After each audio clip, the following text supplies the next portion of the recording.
안녕하세요 여러분. 노마드와 함께하는 미술사 이야기, 오늘 세 번째 이집트 미술에 대해서 살펴보기로 하겠습니다. 오늘 이 시간과 다음 시간에 이집트 미술을 살펴볼 텐데요. 오늘은 특별히 이집트의 신화의 내용을 살펴보려고 합니다. 자, 미술을 하는데 왜 신화냐? 제가 말씀드렸죠. 미술사라고 하는 것은 인문학의 꽃입니다. 그 가운데 사고의 역사, 생각의 역사가 담겨져 있기 때문에 자, 우리가 미술사를 공부한다라고 말씀을 드렸죠. 이집트의 신화 속에는 이집트 사람들의 사고방식과 삶의 모습이 그 고스란히 녹아져 있습니다. 그래서 그 신화가 허무맹랑한 또는 막장, 이집트 신화는 막장 이야기가 많이 있거든요. 막장 이야기에 불과한 것 아니냐라고 폄하하기 쉽지만 그 신화 속에는 고대 이집트 사람들의 삶의 모습과 사고방식, 그들의 고민, 그들이 어떤 식으로 삶을 영위했는가라고 하는 것이 고스란히 녹아져 들어가 있고요. 바로 그것 때문에 우리가 이집트 신화를 공부하는 것이고요. 그 이집트 신화 속에 스며들어가 있는 그들의 사고방식이 이집트 미술에도 그대로 담겨져 있다고 하는 것입니다. 그래서 오늘 먼저 이집트 신화를 살펴보도록 하겠습니다. 여러분, 고대 이집트인들에게 가장 두드러진 현실은 무엇일까요? 여러분, 이집트 하면 떠오르는 것들이 있죠. 바로 나일강입니다. 그들의 삶은 단순합니다. 자, 사막이 넓게 펼쳐져 있습니다. 위성사진을 통해서 보면요. 자, 노랗게 표시되어 있는 이 지역 모두가 다 사막입니다. 이 사막에 뱀처럼 강이 하나 흘러 내려가는데 그 강이 바로 나일강이죠. 하구에는 넓게 삼각주가 형성하고 있네요. 바로 이 나일강의 의지에서 살아가는 단순한 삶을 살았던 것이 고대 이집트 사람들의 삶의 조건입니다. 자, 이 나일강을 5km 정도만 벗어나게 되면요, 그들은 이런 모래사막을 만나게 됩니다. 도대체 삶을 영위할 수 없는 그런 죽음의 땅이라고 할 수 있겠고요. 그 다음에 바람이 불면 매일마다 지형이 바뀌는 그런 험한 땅이라고 할 수 있겠습니다. 그래서 생명의 땅인 나일강 주변을 약간만 벗어나게 되면 이들은 곧바로 죽음의 땅을 맞이하게 됩니다. 자, 그래서 전적으로 나일강을 의지해서 살아가는데요. 자, 나일강 주변에서 그 비옥한 토지에 이렇게 농사를 지으며 살아가는 모습들의 사람들의 모습이 그려져 있죠. 자, 이집트 전체에요, 약 3.5%만 농사 지을 수 있는 땅이고요. 나머지는 전부 사막이 되겠습니다. 그래서요, 그들은 시각적으로 두 세계, 너무도 다른 두 세계를 아침에 일어나서 그들은 바라보고 사는 것입니다. 즉, 생명, 녹색, 검은색으로 표현되어지는 생명의 땅과 노란색 또는 붉은 땅이라고 붉은색으로 표현되어지는 죽음의 땅을 그들은 같이 동시에 한 시야에서 보고 자랐습니다. 그래서 그들은 죽음을 의식하는 삶을 살 수밖에 없었고요. 죽음 너머에 있는 내세를 생각할 수밖에 없었다라고 하는 것입니다. 그래서 현세와 내세가 날카롭게 구분되어지고요. 그 다음에 날카롭게 구분되어질 뿐만 아니라 내세에 대한 것을 충분히 생각하고 추론해보고 내세를 더 깊이 몰두할 수밖에 없는 그러한 환경 조건에서 그들은 삶을 영위했던 것입니다. 그래서 명백하게 나누어진 두 세계, 그리고 그 세계 너머로 있는 내세에 대한 강력한 의식을 가지고 살았다라고 하는 것이죠. 더구나요, 여기에요, 나일강이 해마다 범람합니다. 이 해마다 범람하는 것은요, 그들에게 어떤 의미를 줄까요? 여름이 되면요, 나일강이 범람을 합니다. 그리고 범람하면서 몇 개월 범람했다가 이제 물이 빠지게 되면요, 거기에 비옥한 토지가 형성되어지죠. 그 비옥한 토지에서 파종을 하며 밀과 보리 같은 것을 심습니다. 그리고 겨울 동안 그것을 잘 키워서 봄에 이제 거두게 됩니다. 이것이 해마다 주기적으로 반복되어지는 이집트인들의 삶의 양식입니다. 즉, 선명하게 대조되는 두 세계를 그들은 매일 보면서 삽니다. 현세와 현세 너머 있는 내세의 삶, 그리고 이집트의 나일강이 해마다 이제 범람하면서 계속적으로 반복되어지는 나일강. 그래서 그들은요, 인간의 삶이라고 하는 것은 현세에 한정된 것이 아니라 내세도 연결되어진다라고 하는 내세에 대한 강력한 의식을 갖게 되고요. 그 다음에 모든 이 자연 질서는 순환한다라고 하는 순환적 자연 질서에 대한 의식이 싹트게 되어집니다. 그래서 이러한 모습을 우리가 어떻게 추론할 수 있느냐? 그들의 신화 속에서 추론할 수가 있다라고 하는 것이죠. 그럼 여기서 하나 더 생각해야 될 것이 뭐냐면, 자, 현세와 내세가 그들 눈앞에 동시에 펼쳐져 있다고 말씀드렸죠. 그러면 이 세계가 안정적으로 돌아가기 위해서는, 즉 이 세계가 온전하게 안정적으로 순환하려고 한다면 두 세계를 연결해주는 그런 어떤 존재가 필요하겠죠. 자, 이 이미지를 딱 보세요. 손쉽게 그들은 어디에서 이런 이미지를 찾았냐면 바로 태양에서 찾았던 것입니다. 그래서 그들은요, 태양이라고 하는 존재, 이것을 신격화시키면요, 이 태양은 어떤 존재가 되냐면 현세와 내세를 연결해주는 어떤 초월적인 힘을 가진 존재가 되고요. 현세와 내세를 연결해 줄 뿐만 아니라 이 순환적인 자연 질서를 보증해주는 어떤 존재가 바로 이 태양신이 되는 겁니다. 그래서 이 태양신을 라라고 하는데요. 태양신 그림에는요, 항상 이렇게 태양이 그려져 있습니다. 자, 최초의 시간을 만든 신입니다. 그리고요, 혼돈 대신에 마하트라고 하는 그런 개념을 세웠다라고 말을 합니다. 그러니까 그들이 지금 자연의 순환 질서를 보면서요, 마하트라고 하는 개념을 추상화시킨 거예요. 그래서 이 세상이 이렇게 자연의 순환 질서 속에서 어떤 일정한 질서가 있는데 이 질서를 유지하는 그 신이 바로 태양신 라라고 생각했던 것입니다. 그리고 그들이 가장 두려워하는 것이 바로 이 질서를 깨트리는 어떤 존재가 되겠죠. 자, 마하트라는 건 뭐냐면 질서를 일단 의미한다고 말씀드렸습니다. 이 태양신 라가 이 세상의 운행 법칙을 만들었는데 질서, 법칙 이런 것들을 만들었는데 그것을 통칭해서 마하트라고 하고요. 이 질서에 수반되어지는 그런 여러 가지 가치들, 정의, 덕, 진실 이런 것까지를 다 포함해서 마하트라고 하는 것입니다. 그래서 고대 이집트인들은요, 자, 그들의 자연 환경 속에서 그 순환적인 자연 질서, 명백하게 보이는 죽음과 생명의 질서, 또 순환되어지는 어떤 자연의 질서를 통해서 마하트라고 하는 질서의 개념을 만들어내게 됩니다. 그것을 추상화해낸 것이죠. 그래서 그 질서를 만들어내는 신을 태양신이라고 하고요. 최고의 신으로 섬기게 되는 겁니다. 만물의 창조의 신이자 하늘과 땅, 지하세계까지 모든 세계를 통치하는 신이 바로 태양신라고요. 신들의 왕이고 파라오의 후원자가 되겠습니다. 자, 그런데 여러분 이렇게 생각해 보세요. 만약에 일식이 일어난다면 어떻게 되겠습니까? 태양신 라가 뭔가에 위협받는 그런 상황이라고 그들은 해석하겠죠. 그래서요, 실제로요, 어둠의 신 아포피스를 그들은 떠올리게 됩니다. 이 아포피스는 어떤 신이냐면 지금 이 이미지에서 뱀으로 표시되어 있는 어마어마한 뱀으로 표시되어 있는 신이 바로 아포피스입니다. 어둠의 신, 혼돈의 신입니다. 가장 이집트 사람들이 두려워하는 거죠. 그러니까 자연의 이 순환 질서가 깨어지는 어떤 세력, 어떤 힘, 어떤 존재를 아포피스라고 총칭을 하게 되는 거죠. 태양빛을 삼키는 어둠의 힘, 신들의 능력을 무력화시키는 무능력의 상징, 이런 것들을 아포피스라고 합니다. 그래서 매일 태양이 떠오르는 것은요, 밤중에 아포피스와 이 태양신 라가 싸워서 이겼기 때문이라고 그들은 생각하게 됩니다. 자, 밤은 아포피스가 싸움을 거는 시간이 되고요. 아침이 되었습니다. 태양이 떴습니다. 태양신 라가 승리를 거두는 그런 승리를 거둔다고 그들은 생각했던 것입니다. 자, 태양신 라는요, 저녁에 배를 타고 우주를 여행을 합니다. 그래서 이집트 유물 중에서 배가 많이 나오는데요. 태양신 라가 타고 가는 배를 실제로 만들어 놓은 그런 유물들이 있습니다. 그래서 태양신 라는요, 저녁에 배를 타고 우주를 여행하는데 어둠의 신, 혼돈의 신 아포피스가 매일 밤 그의 운행을 방해합니다. 하지만 태양신 라는 그 아포피스의 도전을 물리치고요, 매일 다시 떠오르게 됩니다. 그래서 그들은 태양신에 대한 절대적인 신뢰를 갖게 되는 거죠. 왜냐하면 이 태양신 라가 그들의 삶의 기본이 되는 질서, 마하트를 만들어낸 신이고요. 태양신 라가 있어야 그들은 비로소 이집트인들은 자신들의 삶이 안정적으로 유지될 수 있다라고 생각을 한 겁니다. 그래서 마하트, 대단히 중요한 개념입니다. 이것은 나중에 철학사에서도 중요한데요. 마하트는 자연의 순환 구조를 신화 속에서 형상화, 개념화, 추상화시킨 것입니다.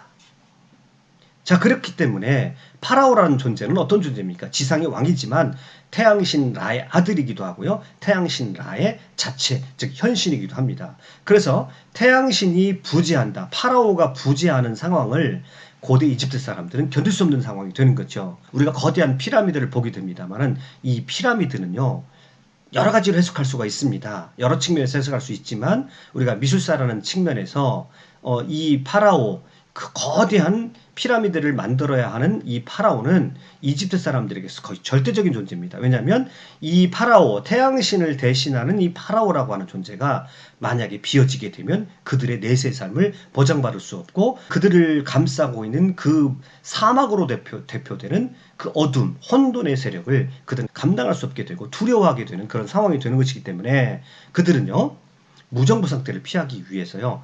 이 파라오가 죽을 때를 대비해서 그의 아들과 후계자를 그 옆에 미리 세워두는, 그래서 절대 그 파라오의 통치가 비지 않도록 하는 것을 그들은 굉장히 중요한 것이라 생각을 했습니다. 그리고 파라오가 죽은 다음에도 이 파라오는 내세에 있어서도 내세를 대표하고 내세에 그들을 인도하는 신이 되기 때문에 이 파라오는 죽어서는 안 되죠. 그래서 그들의 육체를 남겨서 파라오가 다시 영원히 부활할 수 있도록 준비하기 위해서 파라오의 미이라를 만들게 됩니다. 그리고 그 미이라를 담아두는 장소가 바로 미이라의 무덤이 바로 거대한 피라미드가 되는 것이죠. 그래서요, 기원전 2700년부터요, 그경부터 이집트 제3왕조, 조금 이따 역사를 설명드릴게요. 이집트 제3왕조 말부터 왕족과 귀족들 사이에서 미이라를 만드는 풍속이 생기기 시작했습니다. 그리고 이것은 이제 점차 평민들에게도 그들이 미이라를 만드는 그런 풍속이 생기게 되고요. 그 다음에 이것이 아주 일반화되면서 더 정교해지죠. 이 미이라를 만드는 기술이요. 자, 미이라를 만들어 놓는 것은 왜 그러냐면 언젠가 육체를 떠난 영혼이 되돌아올 때를 대비하기 위해서 미이라를 만들어 놓는 겁니다. 그래서 그만큼 미이라를 만들 만큼 피라미드를 세워서 파라오의 내세를 지켜줄 만큼 그렇게 그들은 내세에 대한 강한 그런 어떤 의식, 내세를 강하게 의식하는 그러한 삶을 살았던 사람들, 고대 이집트 사람들이라고 하는 것입니다. 여기에서 이집트 역사를 간략하게 한번 살펴보도록 하겠습니다. 이집트의 역사는요, 간단합니다. 고왕국, 중왕국, 신왕국이 있는데요. 고대의 강력한 전제 정치를 이루었던, 강력한 중앙집권 통치를 이루었던 왕조를 고왕국, 중왕국, 신왕국 이렇게 얘기합니다. 그리고요, 그 고왕국과 중왕국 그 사이사이에 이제 중간기가 있습니다. 그래서 고왕국과 중왕국 사이에 이제 1중간기가 있고요. 중왕국과 신왕국 사이에 2중간기가 있고요. 그 다음에 신왕국 끝난 다음에 3중간기가 있고요. 그 이후에는 이제 페르시아의 침입을 받아서 페르시아 지배를 받죠. 그 다음에 그리스 프톨레마이오스 왕조가 성립을 하게 되는데 알렉산더가 죽은 다음에요. 알렉산더 제국을 4등분을 하게 되는데 그 중에 하나가 이집트에 세웠던 프톨레마이오스 왕조고요. 그 프톨레마이오스의 마지막 왕이 바로 그 유명한 클레오파트라입니다. 이 클레오파트라에 관한 부분은요, 다음 시간에 더 재밌는 내용들요 다시 한번 더 살펴볼 겁니다. 그리고 그 이후에는 이제 로마의 지배를 받으면서 고대의 이집트는 역사 속에 사라지게 되는 것이죠. 자, 이 역사를 알아야 이제 그 다음에 이어지는 신화의 내용을 의미 있게 우리가 받아들일 수가 있습니다. 이집트 신화 그러면 우리가 라 신화보다도 오시리스와 이시스에 관한 신화가 굉장히 유명합니다. 이 신화는요, 플루타르크스 영웅전의 그리스 버전으로 그리스 말로 이 신들의 이름이 바꿔가지고요, 그렇게 들어가 있을 정도로 너무도 유명한 그런 신화인데요. 이것을 잠깐 설명해 보겠습니다. 이 신화를 이제 뭐 재미 차원에서 접근하면 그렇게도 할 수가 있겠습니다만은 우리는 어디까지나 이제 인문학적 접근을 해야 되기 때문에 이것이 가지고 있는 의미를 한번 추적을 해보겠습니다. 제가 간략하게 그 스토리를 한번 말씀드려 볼게요. 9명의 주요 신들이 있는데요. 그 중에 누트 신과 게브 신이 있습니다. 누트 신은 하늘의 신이고요. 게브 신은 대지의 신입니다.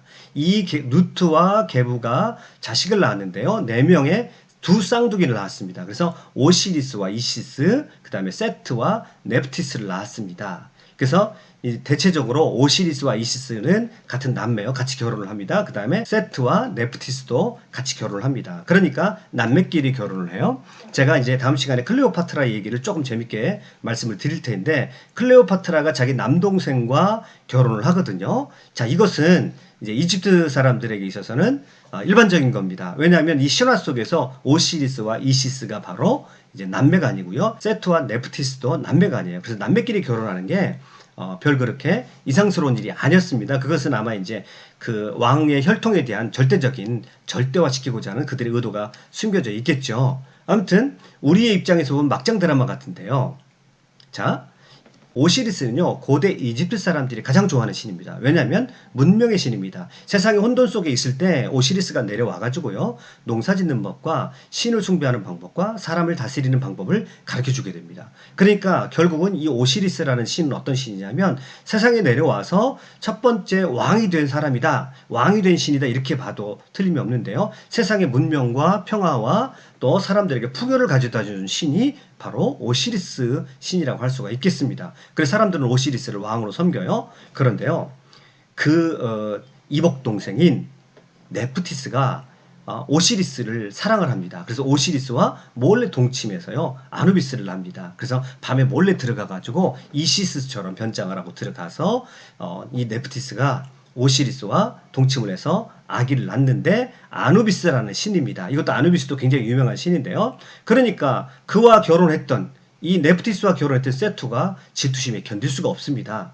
그래도 세트가 오시리스를 잡을 음모를 꾸미고 그를 관 속에 넣어가지고요, 죽여가지고 나일강에 던져버립니다. 그리고 자기가 세상의 왕노릇을 하게 됩니다. 자연히 이 세트 신은요, 굉장히 잔인하고 사막에 폭풍을 주관하는 신이기 때문에 굉장히 혼란스럽고 폭정을 하게 되죠. 그때 이시스가 염원을 가지고 오시리스를 다시 그리워하면서 여러 가지 노력과 기도를 통해서 시신을 다시 살려내게 됩니다.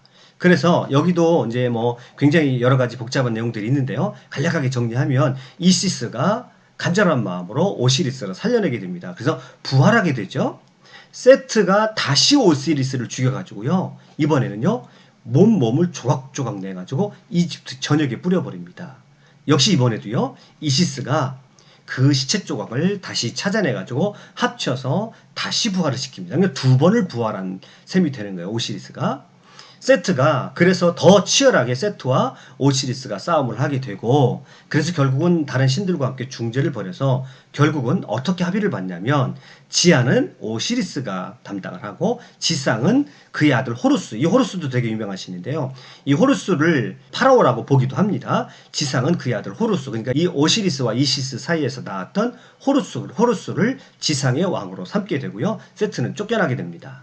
자, 그래서요, 자, 이 신화의 내용을 가만히 보면 오시리스가 이제 갈기갈기 갈라져가지고 뿌려지죠. 이것이 가지고 있는 상징적인 의미는 오시리스 신의 부활은 농작물의 부활, 즉 농작물의 이제 추수를 상징하겠죠. 풍요를 상징합니다. 그 다음에 세트 신이 토막살인을 냈죠. 그래가지고 막 이집트 전역에 뿌립니다. 일종의 화종의 의미를 지니겠죠. 그래서 오시리스는 인간들에게 문명을 가져다 준 신이고요, 그리고 그는 죽어서도 풍요를 상징하는 그런 신입니다. 그래서 이 오시리스는 얼굴이 녹색으로 항상 표시가 되어집니다.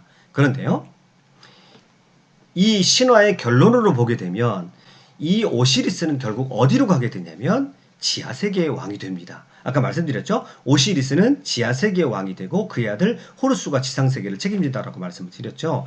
이 사자에서의 모양, 너무도 우리가 잘 아는 이름은 적어도 이름은 들어봤을 정도로 사자에서 그러면 이집트의 대표 유물 중에 하나죠.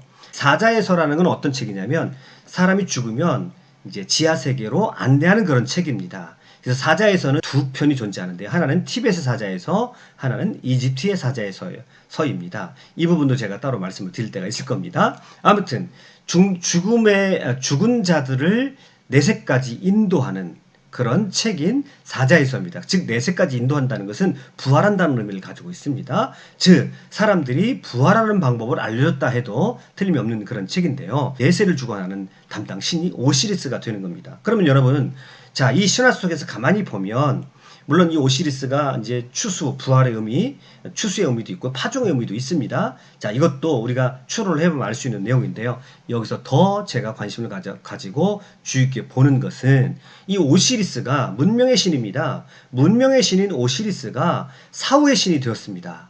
자, 그만큼 이 이야기는 무엇을 의미하는 거냐면, 그만큼 고대 그리스 사람들은 현세의 삶과 내세의 삶이 밀접하게 연관되어 있다라고 하는 것이 이 오시리스 신화에서도 우리가 알 수 있는 겁니다. 막장 드라마로 보면 뭐 또 그것도 그 나름대로 재미가 있겠습니다만은, 우리는 인문학적으로 이 지상의 문명의 신이 내세를 주관하는 신으로 바뀌었다는 것 자체가 뭔가 큰 의미가 있다라고 하는 것입니다. 여기에는 어떤 의미가 담겨져 있냐면, 바로 이 오시리스 신앙은요, 제1중간기에 민간에 널리 퍼진 그런 신앙입니다.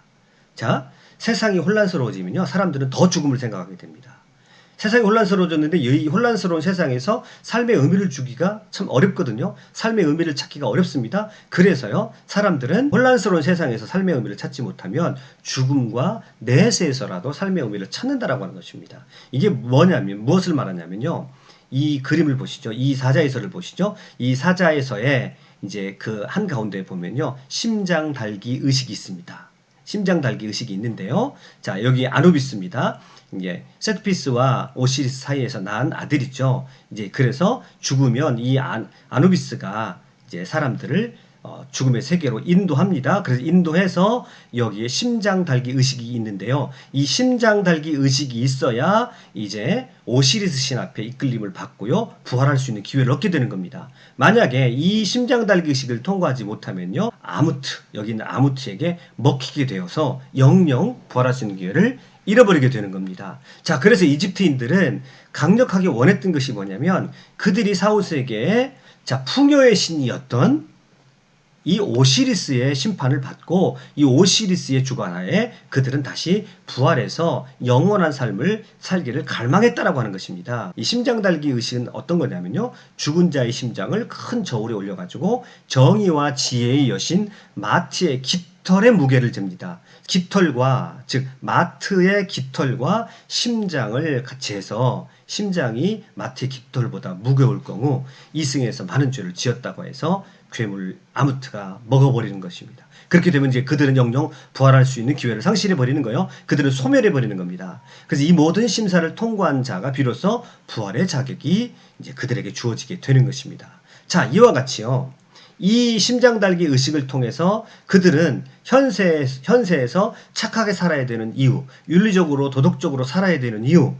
자, 그래서 그들의 심장이 무거워지지 않도록 깃털과 심장의 무게를 쟀을 때 이게 균형추가 맞아야 그들이 내세에서 부활할 수 있는 자격이 주어지기 때문에 그것을 위해서라도 현세의 삶을 착하게 살아야 되고 윤리적으로 살아야 되고 도덕적으로 살아야 될 이유가 있는 겁니다. 그래서 현세에 살아야 되는 삶의 의미를 이 심장 무게 달기 의식을 통해서 이제 그 삶의 의미를 그들은 얻는 것이죠. 세상이 너무 혼란스러워집니다. 세상이 너무 혼란스러워졌기 때문에 이 혼란스러운 세상에서는 도저히 삶의 의미를 찾을 수가 없었던 그들이 내세에 부활할 수 있다라고 하는 그것 때문에 그들은 그 혼란스러운 현실을 살아내는 그런 근거가 바로 이 내세에 대한 부활의 강력한 염원이었던 것입니다. 자, 그래서 고대 이집트인들을 지배하고 있었던 세상은 누가 뭐래도요?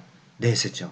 그리고 영원한 세상입니다. 그리고 부활입니다. 그들은 현세의 삶을 살아도 그리고 이 현세의 삶을 살 때 현세의 삶이 너무나 혼란스러운 이 중간기에는 오시리스 신앙이 민간에까지 퍼져서 누구든지 이 세상에 착하고 바르게 살면 이제 내세에 그들도 영원한 세계에 들어갈 수 있다는 신앙이 일반적으로 그리스 전역에 확산되어지는 이 오시리스와 이시스 신화를 통해서 확산되어지는 것을 살펴볼 수가 있습니다. 아무튼 고대 이집트인들은 내세에 관한 강력한 욕구가 모든 현세의 삶을 지배했던 가치관과 세계관 속에 그들이 살았다는 사실, 자, 그 사실을 우리가 확인을 하고요. 이제 이 사실을 통해서 다음 시간에는 그리스 사람들이 미술이 이러한 내세에 관한 염원들이 어떻게 그 미술 속에 스며들어 있는지에 대해서 여러분과 살펴보도록 하겠습니다. 시청해 주셔서 대단히 감사합니다. 수고하셨습니다.